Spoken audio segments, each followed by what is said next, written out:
Hello and welcome to my video. Today I'm going to show you this Toguard mirror dash cam. Two cameras, one in the front, one for the rear, and it can record 4K front and 1080p back. It has touchscreen and also got voice control, which I'm quite interested to find out. So in the box, you got your mirror. So nicely foam packaged. So plastic construction. Got a film protector in here, which I'm going to take off straight away. And guys, don't forget my video is not rehearsed, so this is exactly what it'll be like when you buy it from the internet. That's the front of the mirror. The back of the mirror, you got two kind of plastic tab thing that you use it to attach to your existing mirror. Power button on the bottom here, and you got this kind of extend out.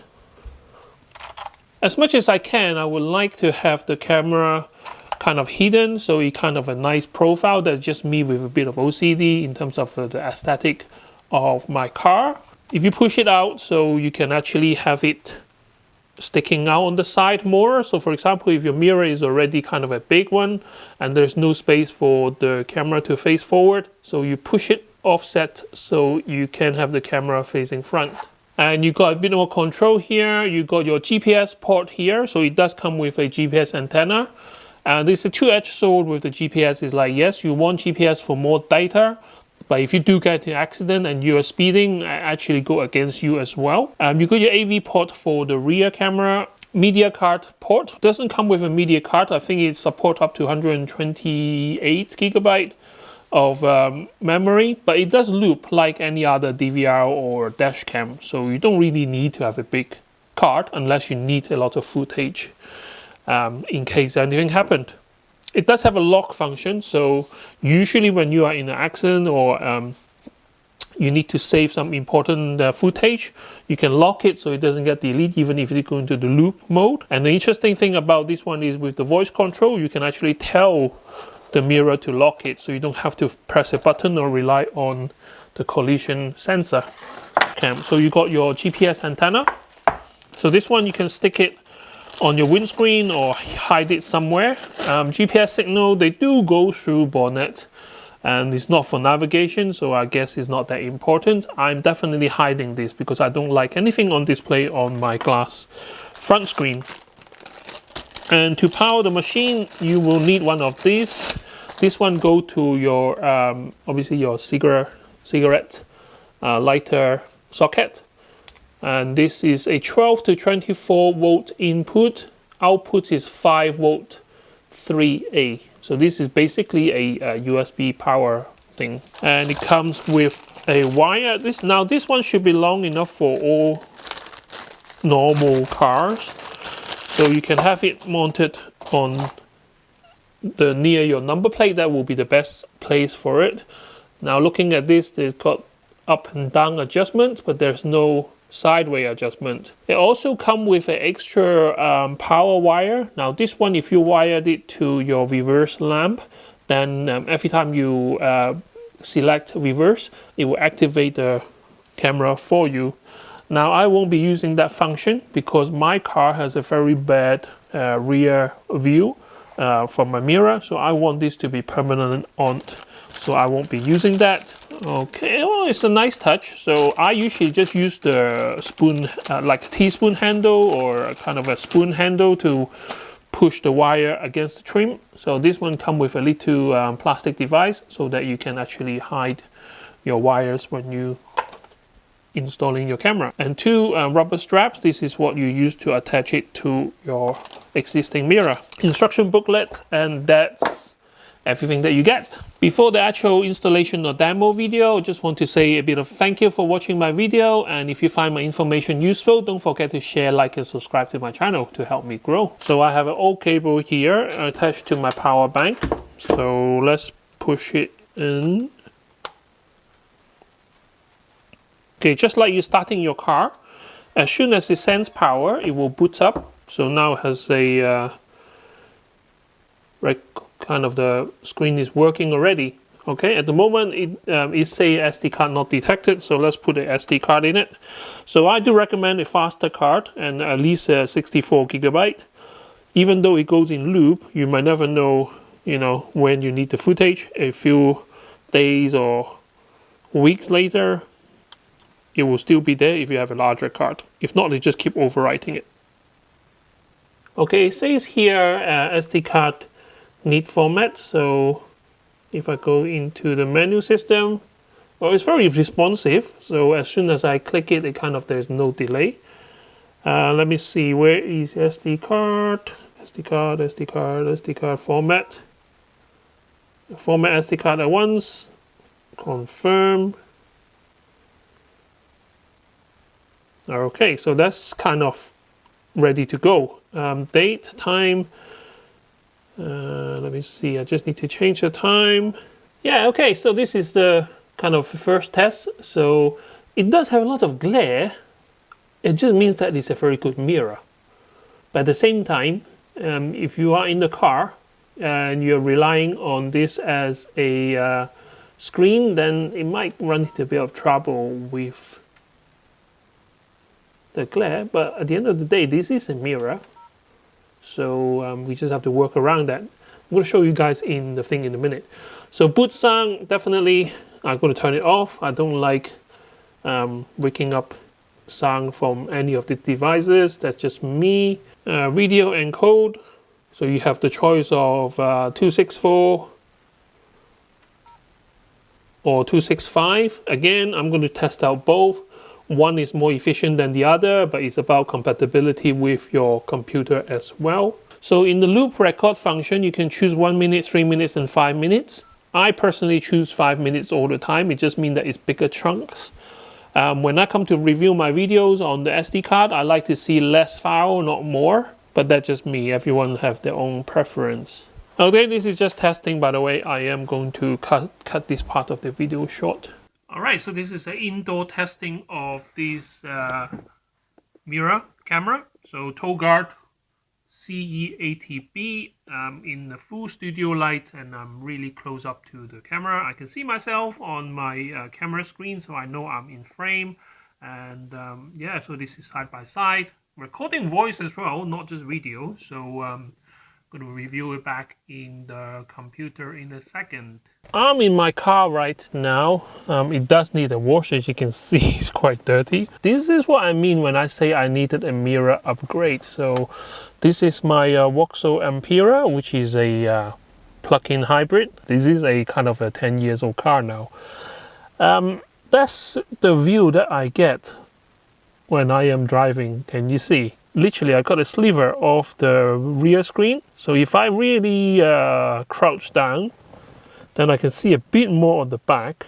So there is a big window and a small window. Everyone on this car complains about this.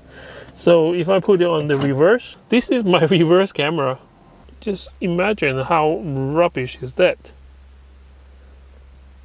Combining the little sliver of rear view and the rubbish camera, I do deserve something better. So I have it all plugged in. I haven't tidied up the wire, as you can see, it's just dangling down, but at least I got my camera working. It's quite bright outside, so there's lots of glaring. It's almost like working as a mirror right now. But I find the trick is that you know, the anti-glaring position, it does help a lot.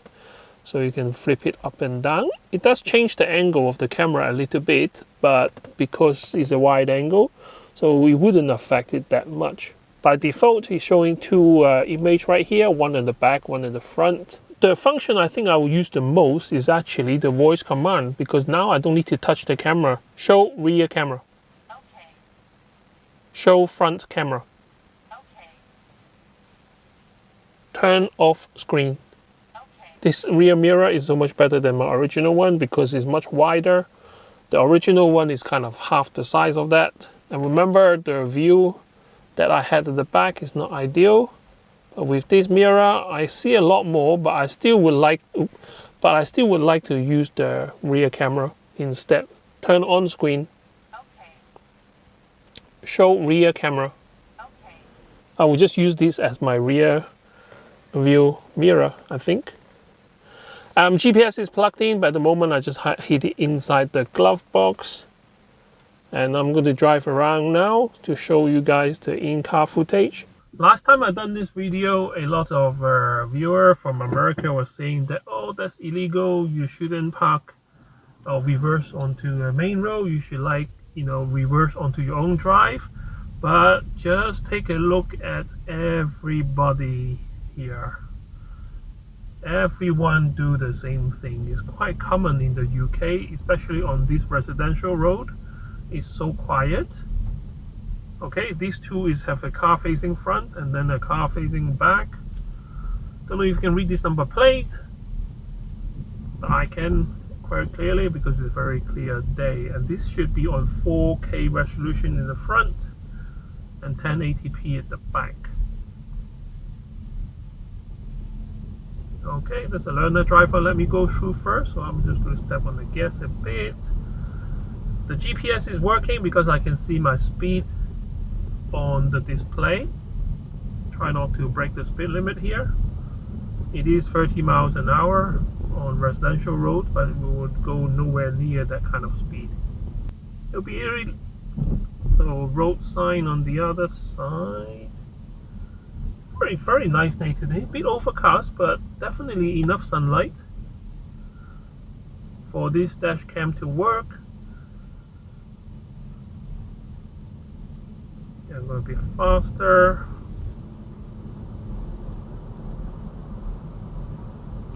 Now, dash cam in common is that they use a sensor, small sensor. I think this one uses a Sony sensor, so it should be slightly better. But don't expect too much from this kind of dash cam. In a low light situation, you can make out, cars and people, but reading number plates is really hard for this kind of camera to do.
Okay, just to show you guys what it looks like on your PC, because at some point you will want to review your footage. See, there's a file right here which say GPS player. So if you double click on that, that will install the software which you can read off the GPS data. So if I play the footage, there you can see my computer here is a 2K monitor, so it's not 4K, but the footage, because it's the front camera, this is a 4K camera, and you can see, let me see if I can see the woman. This is very clear, and you can almost like read off the sign there, which is about 2 or 3 car lengths away. But if you do install the software, let me just show you what it looks like. So here, if I move this one here, so the same clip, but playing off the software which comes with the SD card. So when you record, the SD card will have a link, and when you double click on it, it will install this software. You got the map, you got the Google map on the side here, and it shows you the path that I was taking later on. Okay, so this is where I was moving, and if you look at the map on this side, you got starting position and the driving position. It actually tells you where you are on the map, so real time. So this is really interesting. Pause a few times so you can see the details on the screen. I'm going to zoom in a little bit. So here we have number plate number 1. Let me, if I focus on that, easily be able to read that one. And then we have number plate number 2. If I get closer, this one probably need to get closer to the screen to see more. Number plate number 3. Now this one have a bit of glare. Number plate number 4. And this one here, if I zoom really close, this one is just about to read that number plate. Now this is not zoom in terms of digital zooming. This is just 4K footage, just my camera close to the video, but that is quite far away. Because it's 25 frames per second, not every frame will be perfect. So sometimes you do need to go frame by frame to see which one is clearer to see. Okay, so here is where we were this morning. And here is all the number plates that you can read in the morning. I'm not sure if you can still read it right now.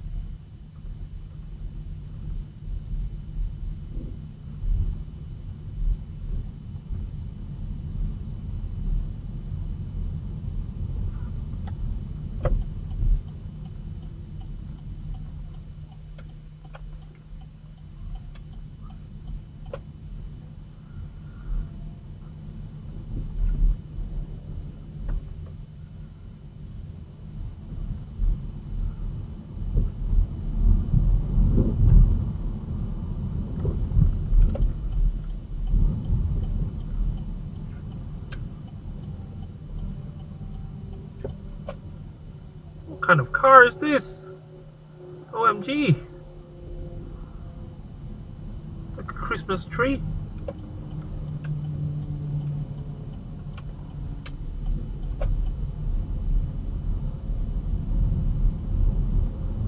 Okay, so that is it. If you're watching until this part of the video, thank you very much for staying, and don't forget to share, like and subscribe to my channel if you find my information useful, and I can't wait to see you next time with more interesting gadgets. Bye bye.